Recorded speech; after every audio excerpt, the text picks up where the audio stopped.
அமல் உடைய அமல்களை வைத்து நீங்க முந்திக் கொள்ளுங்கள் அப்படின்னு சொல்லி ரசூலா சொல்றாங்க. அப்ப அந்த அளவுக்கு நம்ம அமல்கள் தேவை. நன்மைகள் இருந்தாதான் நம்ம சொல்லுவது நுழைய முடியும். அந்த அளவுக்கு அந்தஸ்து இருக்கு. இதுக்கு நல்ல அமல்கள் இருக்கு. நல்ல மாசம் இது முடிய போடுது. ஒண்ணு முடிய போனாலும் என்ன பண்ணுவோம்? அதிகமா நன்மை செய்யணும். அதிகமா தஹஜ்ஜத் தொழணும். இன்னும் 5 நாள் இருக்காது.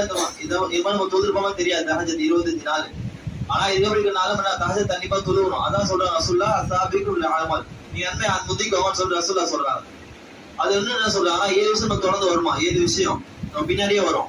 முதல் விஷயம் என்னன்னா ரஹீனுல் முக்தா. அது என்ன சொல்றாங்கன்னா செல்வம் நம்மளுக்கு அதிகரிக்கும். ஆனா என்ன பண்ணுவோம்? நன்மை அதிகமா செய்ய மாட்டோம்.